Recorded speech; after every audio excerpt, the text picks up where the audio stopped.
世子，世子，国公差人来请，两方长亲也来了。不去了吧？对他我没什么好行礼请安的，早就说定了的事情，如今摆什么架子？世子，毕竟陛下刚传了旨，如果传出去的话，会说世子和夫人不识大体，罔顾孝悌，世子还会在朝中落得不敬不孝之名啊！我的名声一向不怎么样，我也不在乎。还是去吧，去见识一下也好。叔姑，打仗也分先礼后兵，况且这以后的日子还长着呢，总不能一辈子都不见面吧？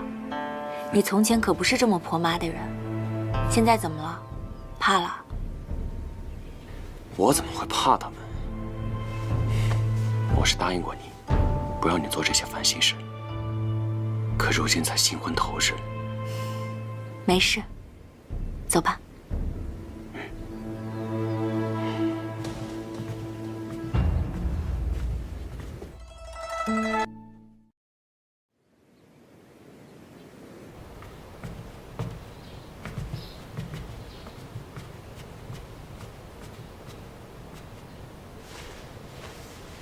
你们先去给惠孙敬茶了。未敬活人先敬死人，一点规矩都不懂。实在不知诸位长辈在此等候多时，只是死者为大，勿忘故人，是陛下在围猎时便曾表露过的。好利索的嘴皮子，茶都等凉了，头日过门就这么侍奉长亲？是啊，这茶都等凉了，还是请侄媳妇儿再重新沏一壶吧。上来。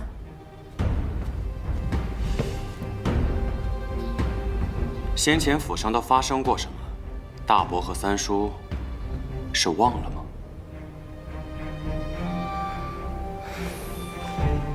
仪志堂和英国公府自我娘头七便分了府，人走茶凉，这不应该的吗？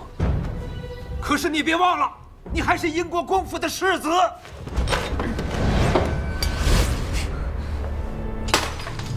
公公说的是，如今我嫁给了国公府的世子，那我便是世子夫人。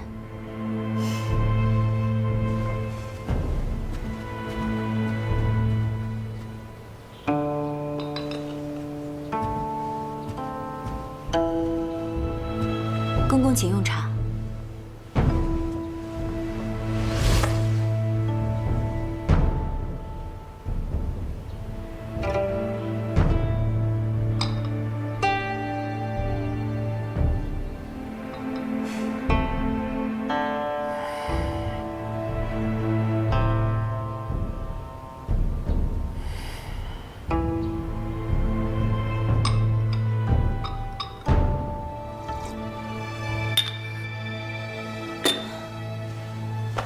这是我给嫂嫂备的礼，以前每次哥回来都要跟我一起，如今机会虽少了，好在有嫂嫂陪着哥了。谢汉帝。嫂嫂还能霸着你哥哥不成？往后有了嫂嫂疼你，更要常来才是。你看看，还是咱们汉哥儿懂事。其实咱们也都是给侄媳妇儿备了礼的，刚才一说话呀，魂忙忘了，拿上来。诸位长辈爱重，自然是有事情要教导我这个心腹。都招继为宋家父，自然会谦卑受教。算不上教导。宴堂大婚，咱们宋家二房没有尽上力，便想着把仪志堂修缮修缮，也算点心意吧。这倒是件美事。等儿媳妇儿点了嫁妆入了库，大嫂便筹措着办吧。又是下马威，又是给田走，不过是找个由头来收窦昭的嫁妆。哪儿的规矩都是长媳当家，大伯母不愿意交出内库的对牌和钥匙，眼睛却往我夫人的口袋里瞧。燕堂，此言差矣。虽说你母亲去世以后，咱们分了府，可是这府上上下庶，还有财木的进出，这些都是你大伯母打理的。侄媳妇刚过门，这总得有人教教她，带带她。用不着2斤13省的账，我夫人在陛下面前都清算过。统筹之法，甚至连户部都套去了做范本。从前是我懒得计较，既然你们打这主意，索性连内裤也一并分开到利落。这说的哪儿的话呀？一家人和睦本就是圣上的意思，总不能刚一过府就违逆吧？再说，这掌家治府啊是费力不讨好的活儿，每天进进出出几10个事项，常常要忙到3更呢。三叔母说的，正是我和燕堂最为担心的。钱财乃身外之物，一家人和睦才最为重要。既然长辈们疼惜儿媳，那我的嫁妆就由大伯母代为保管了。素兰，去把陈先生叫来。是。还是我的儿媳妇明事理，这长辈愿意受累帮你，你可要心存感恩之心呐。公公说的是。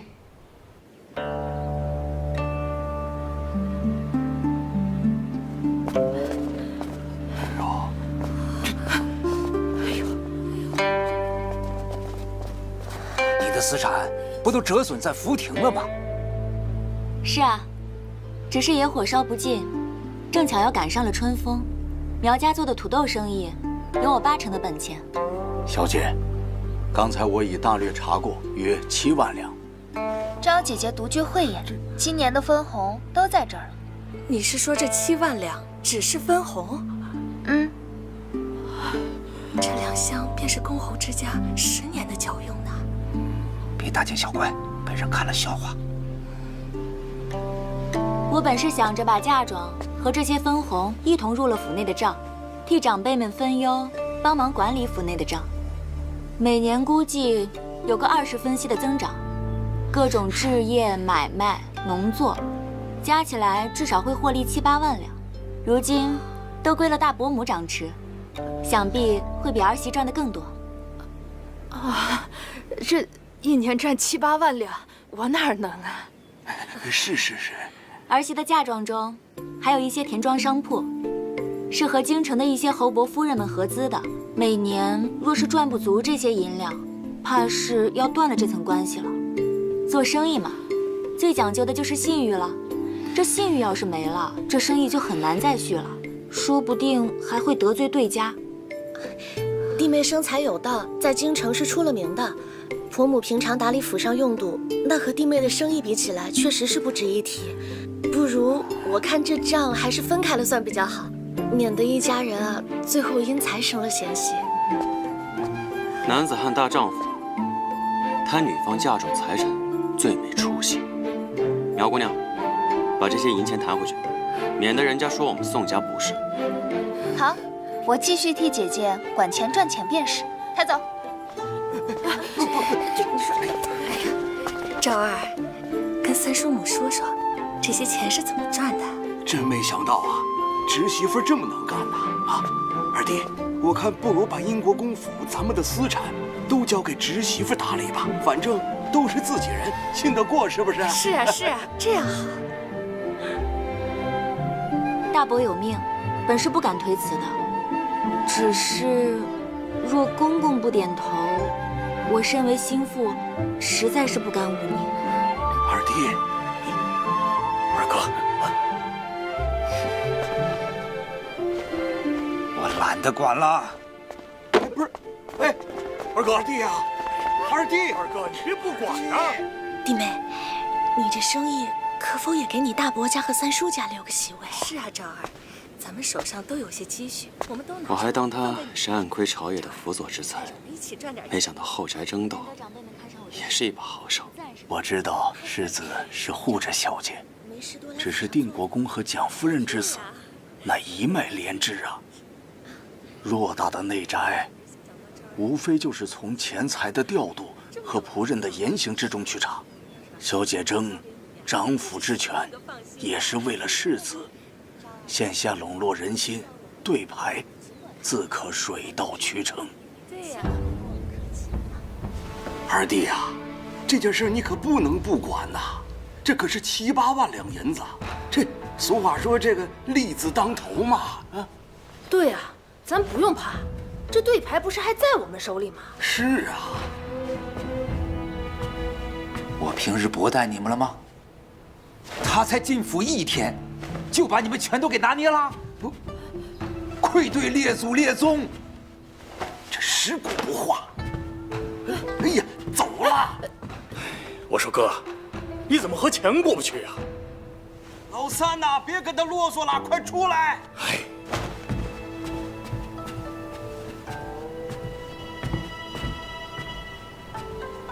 国公，您放心，府里都是您的人，他初来乍到的，那些下人会听他的，之后便知道举步维艰了。真是小瞧这个窦昭了，没想到一个野丫头做事如此的老辣。难道是我哪点出了疏漏，着了这个逆子的道了？全京城都知道我们父子分府如同分家，大伯母、大伯媳妇儿还有三叔一家，你也不用操心他们那点家当，最好以后也不用跟他们来往，免得气坏了身子。我来见他们也不是为了找气受的，你爹不想让我主持钟馗，联合大伯、三叔一起阻拦，但是他们本就不是一条心。大伯、三叔唯利是图，大伯母外强中干，三叔母更是七情上脸。他们表面上服从你爹的安排，实际上都有自己的小心思。唯有大伯媳妇儿明白通透，怕是知道夹在你与你爹之间做桥梁，这笔买卖做不成，他可以是我们的突破点。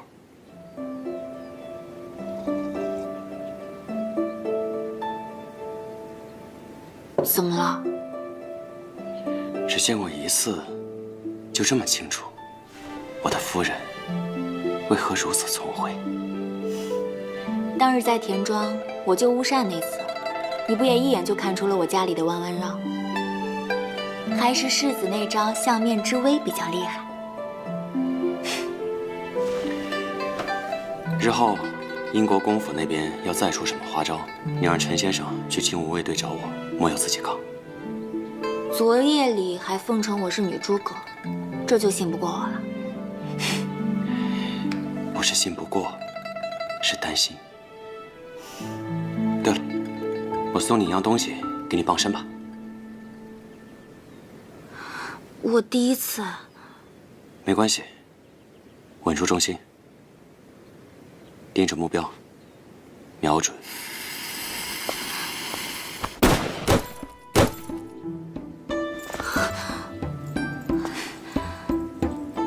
这比过年的炮仗还响，小心烫。你眼睛都不眨的。第一次试难免恐惧，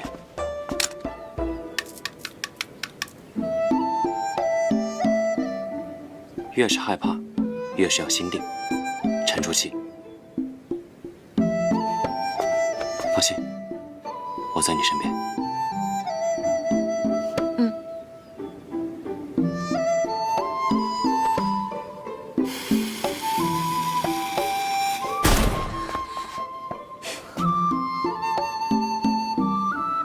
没打中，已经很棒了。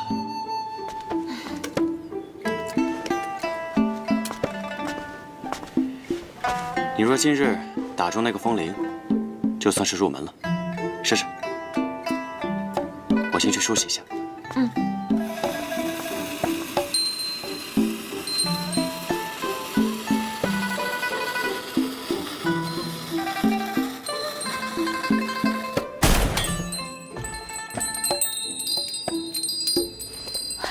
打中了，我打中了。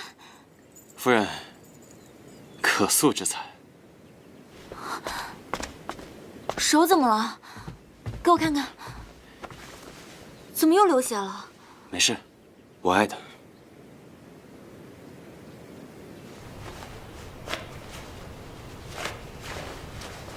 燕堂，不是说洗澡我自己来就行了？你这手都伤着呢，结疤前是不能沾水的。我来吧。没事，我自己来就好。还是我来吧。若你受伤时我都不能照顾你，岂不是枉为人妇了？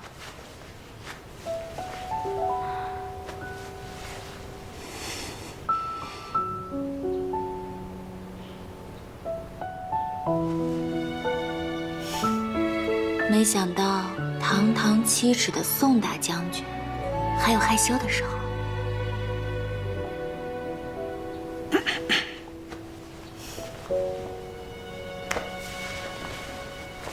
策马萧萧过残岗，听晚来风怒又连环。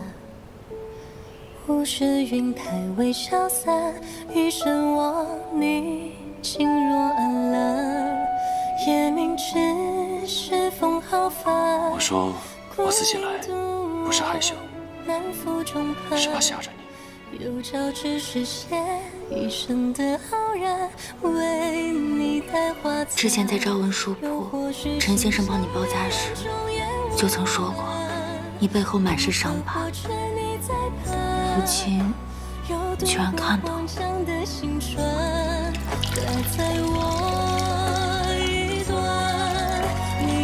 灰暗中救赎的光，有你尽是恩赏，心目暖阳，临近旁。说过，对不起。你的这些伤，是为国，为民。这肩伤，还是因为我而留下的，有什么好对不起的？燕桃。2个人一起生活，最重要的是要让彼此觉得更舒适、更自在。以后的日子，无论发生什么事情，我们都要坦诚相待，共同面对，好吗？好，我答应你。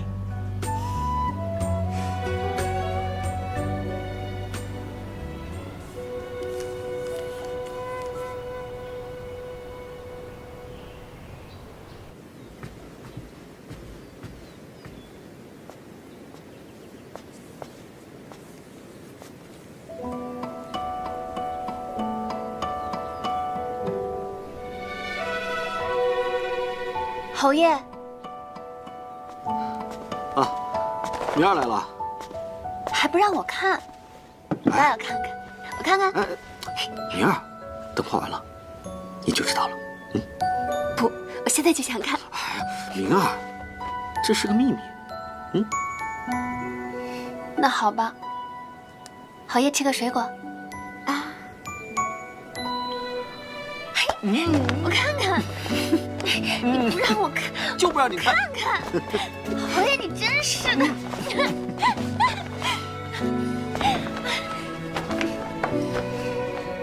明儿，等画完了给你看。哎呀，明儿今天真漂亮。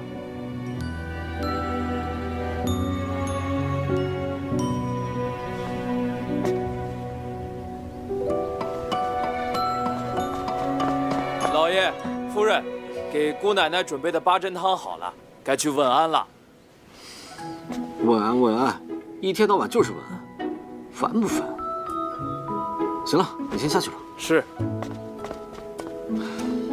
那我去了。辛苦明儿了，去吧。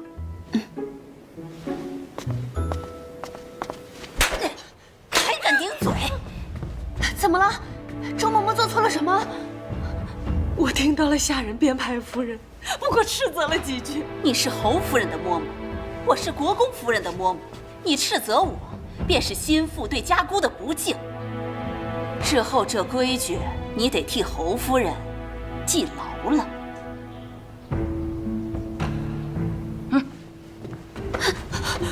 夫人，嬷嬷，明姐儿，把汤端过来吧。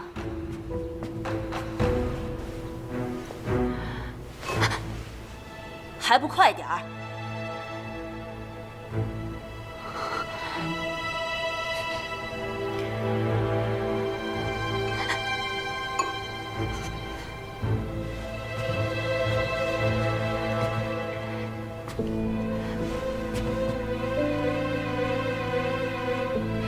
侯夫人，跪地而奉，手举过顶，才是敬重。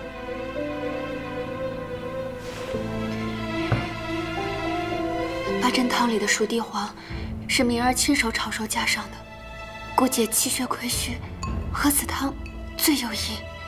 越是公卿之家，规矩越是多的讲究。从早起要服侍婆婆穿衣服，晚上要给婆婆放下帐子，这些都是儿媳妇该做的。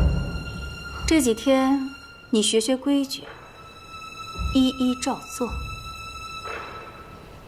你姐姐到了英国公府，又添钱又出力撑着内府，你呢？内库账目几何？余钱能够熬到几时？你有数吗？这账上的窟窿，是前几年老侯爷、老夫人过身时置办丧仪落下的。那窦昭的嫁妆和私产有多丰厚，你也听说了吧？我们魏家愿意认你，你却丝毫不知感恩，一门心思净哄着我那傻弟弟了。侯府的未来和着落，你想过吗？你娘应允好的分利呢？这是做什么？明儿，来，起来。没事吧？手怎么样了？姑姐给弟媳立规矩，天经地义，与你无关。这里是锦宁侯府，不是锦国公府，怎么就与我无关了？姐姐若是为了钱，我大不了卖些书画去周转。我知道你嫉妒窦昭的嫁妆，可你也不能把气儿全往明儿身上撒呀。你说什么？这些年我不给你多少提及，不见你心疼我。如今我只是让他也拿些出来贴补一下府上，你却嫌我多事。老天没眼，怎么不一道雷劈死你这个讨债鬼！姑姐，是明儿不妥，不该让姑姐同夫君起争执。姑姐方才说的，我归宁时去求母亲便是。慢点抬啊，都小心着点。就放这儿。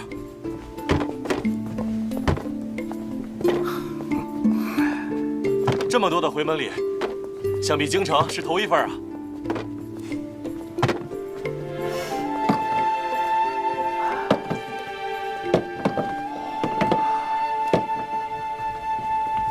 小婿回门，备了点薄礼。咱们进屋了，请。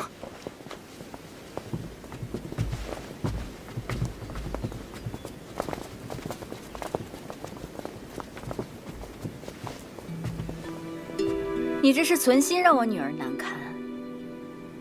不过，你若没了这些钱财，我就不信这宋墨还会这般待你。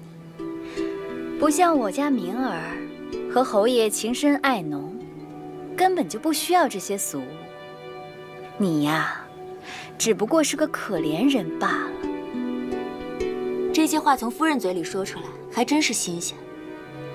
钱财难赚，情爱却易逝，这个道理还是我昔年从夫人身上学到的。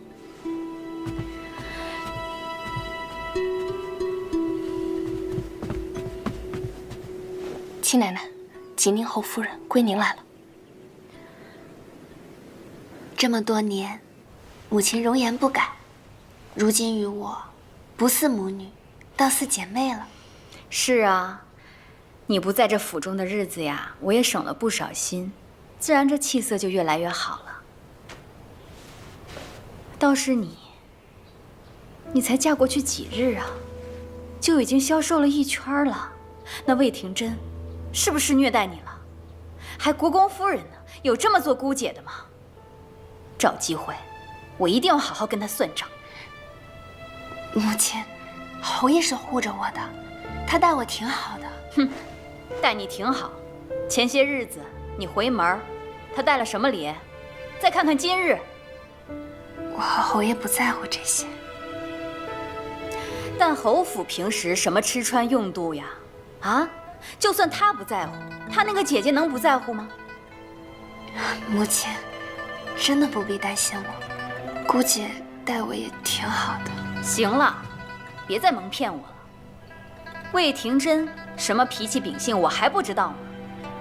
他若知道今天窦昭有这么多嫁妆，那以后你在侯府的安生日子就更没有了。当初命都不要，非要嫁过去，现如今受了委屈又不敢说了，真是个没用的窝囊废。旁人羡慕姐姐的嫁妆，比较议论也就罢了，为何娘也拿这个来奚落我？那我还有什么好说的？自生下来，我在娘的眼中就全是错漏。既然如此，我不来给娘添堵便是。哎，小姐，你瞧这孩子啊，在婆家受了委屈，回来知道跟我吵架了。你瞧他那个性子，跟他爹一模一样。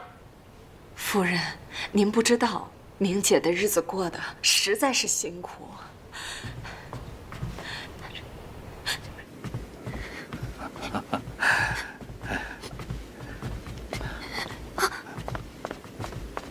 明儿，你怎么了？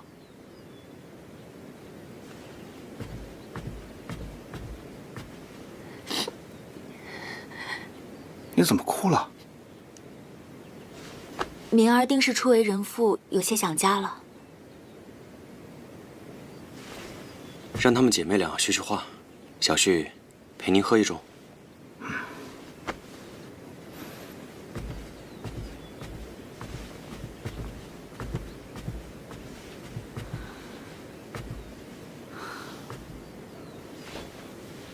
成亲以后，我才发现，姐姐昔日劝的都是肺腑之言。这些公侯之家，没有外人想的那般光鲜。嫡子虚空，面上还要好看。我没有本事，补不上窟窿，也撑不起体面。过去的事情就不要再提了，过好以后的日子才是最要紧的。越是名门望族，这账上的窟窿就越大的吓人，你得放宽心。我的那些嫁妆和这些窟窿相比，简直就是九牛一毛。如今，倒逼我这个后宅妇人从哪儿变出钱来？其实很多内务小事看似不起眼，但这其中有很多的讲头。就像是辽东米软糯，900文一担，而江南的鲜米硬朗，只要700文。做粥2碗辽东米，1碗鲜米，做饭反之，这样粥饭都好吃。这1年下来，也能省个500-600两的进账，一半存到银楼，一半放给茶商，就能赚到上千两。好法子！姐姐，你上辈子一定是个财神。而且啊，家中的置业也得理一理了，就像是亏了几年的酒楼、粮铺，就一狠心卖了吧，再投些实心的香粉铺，成不必了。明儿，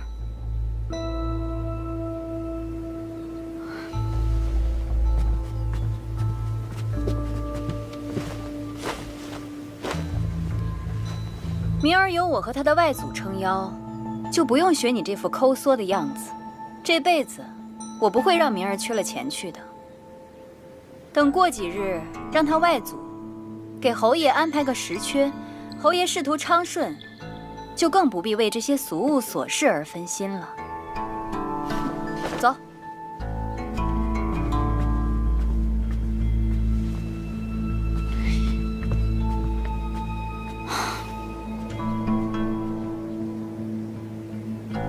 娘，您适才说的可是真的？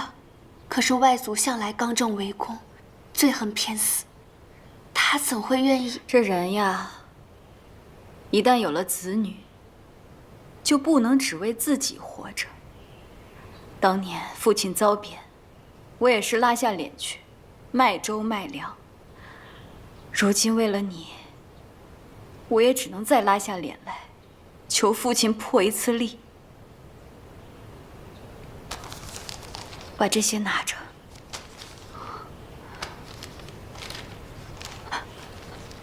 娘，这些我不能要。您如今是什么处境？女儿怎么可能不知道？您哪来的这么多钱？女儿虽然没出息，但女儿不能不孝。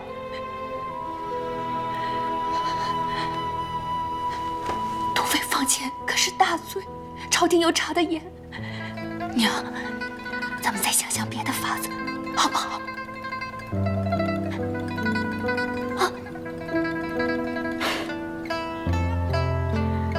可这宅府里的女人，除了有个官府的身份，又能有什么办法呢？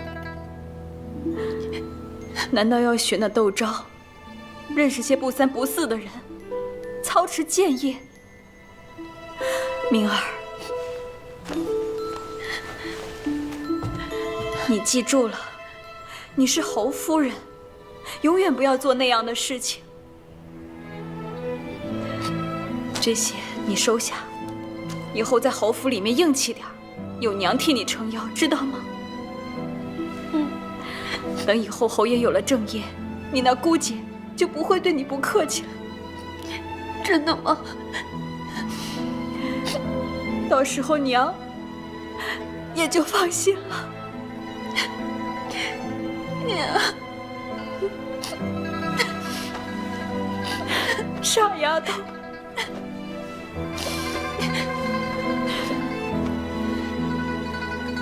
小心。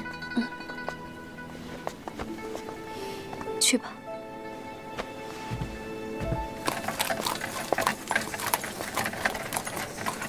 夫人嘴硬心软，实则疼爱小姐至深呢。给侯爷谋差事，又要上上下下打点一番。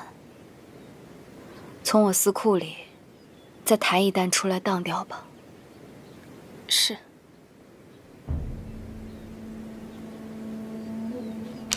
这采买的账有很大的水分，去一一验过，看管事的贪了多少。夫人手上没有对牌，吩咐不动那些下人，要补的瓦、该添的药都事事推诿。如此下去，是逼我们自己掏钱供府里开销。这只是其一，其二，夫人每日的言行，总是有人鬼头鬼脑的查探，晚上就去了国公府，我都一一记下来了。这些下人都是听命于国公爷的，我们在英国公府成了不速之客了。世子怎么看？要不要我把府里的人都换一批？管不了国公爷的人，至少一志堂可以换成自己人吧？没那么简单。能留在英国公府做事的，都是从3代以前跟随祖上有关系的老人，有好些还是看着我长大的。一并换掉，且不说难易，实在是心有不忍。那也没有助长这些下人威风、委屈夫人的道理吧？素兰，我已经与世子成婚了，以后不可以再把世子当外人了。素兰知错了，姑爷对不起。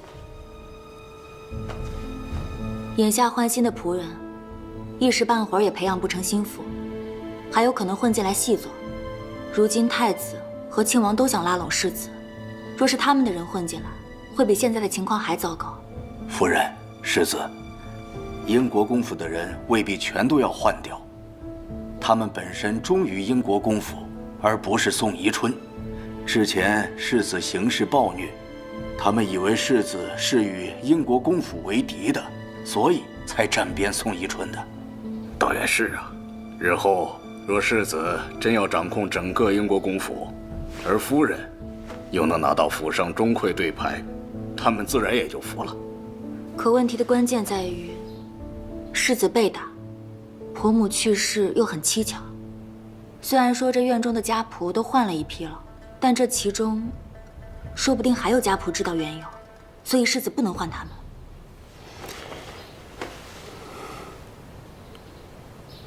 世子觉得我说的不对吗？夫人方才责备素兰不能把我当外人，那你刚才叫我什么？燕堂。再说一遍。燕堂。哎呀，他们都在呢，干什么呀？马上不在了。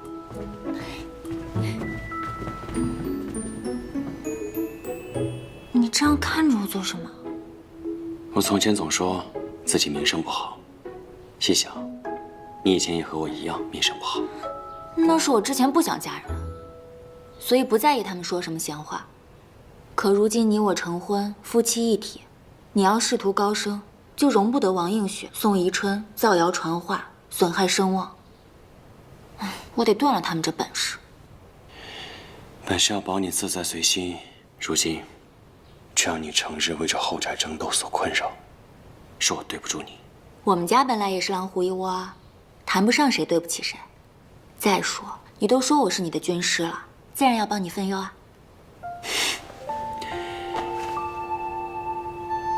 还军师是吧？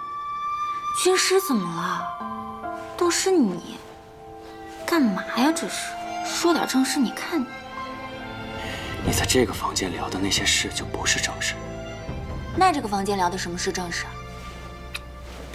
叫夫君。宋墨。愿如海苍月，如蝶莲花间，如芥末淡，如新鲜晕开思念。如朝日等飞燕，金戈追长鞭，百战不厌。我说姑爷怎么一直黑着脸呢？原来是咱家姑娘没改口。真没想到我们能在一个府里当幕僚，感叹前几个月我们还是敌人呢。世事难料啊！我在想啊，若是当日攻城之时那一箭没有射歪，会如何？哎，老弟啊，你看这伤疤还在呢啊！嗨，陈先生，咱们仪制堂有上好的甘露白，正好小酌一赔罪。好，请。请。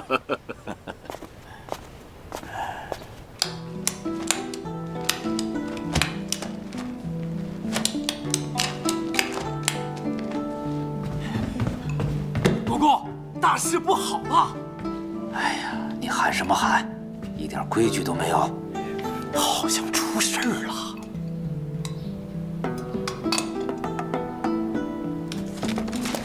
整个仪制堂都在搬运货物，香樟木箱子里装着满满当当的都是银票，6、7个人在花厅里打算盘，连口水都没工夫喝。就往年国公府结账时，也就是1、2天就完了。那得多少天庄啊！窦家虽然是出了名的商贾出身，但也不至于有这么多的家财吧？是啊，赶紧给我盯紧了，查一查，到底是怎么回事。是。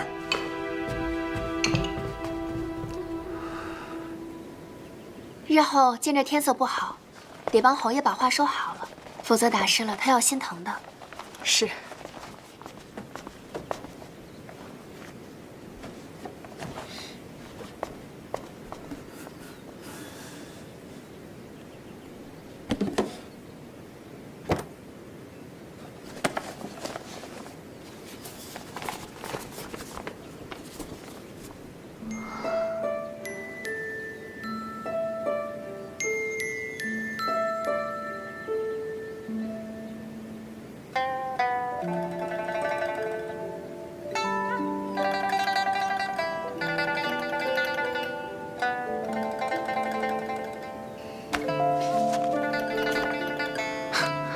怎么样？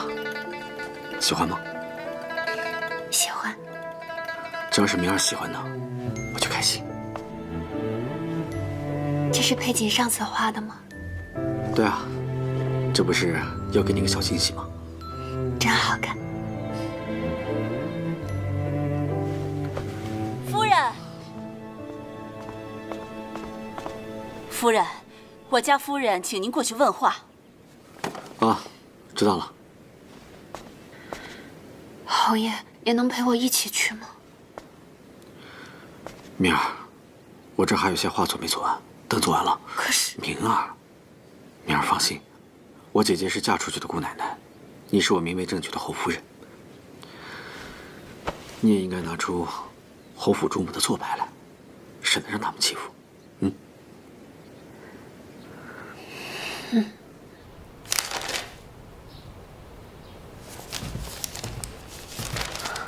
姑姐，你自己看看，哪有一点当主母的样子？这账册亏空这么严重，你是怎么做的？真是家门不幸！要没你替嫁这种事，我们侯府至于到这般田地吗？你哑巴了？姑姐教训的是，我娘上月刚提了些银子，这才没过多久，我想着府内的开销能否再节省些？省什么省啊！我们堂堂侯府就靠你这几两银子过日子，你这当主母的说出去不怕被人笑话？若府里只有开销，没有进项，再厚的家底也会坐吃山空。所以，我母亲去求了外祖父，给侯爷谋了个5城兵马司、北城副指挥使的差事。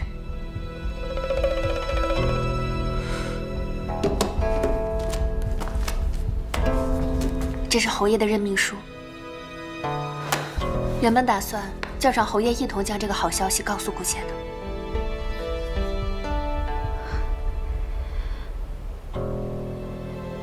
这还差不多。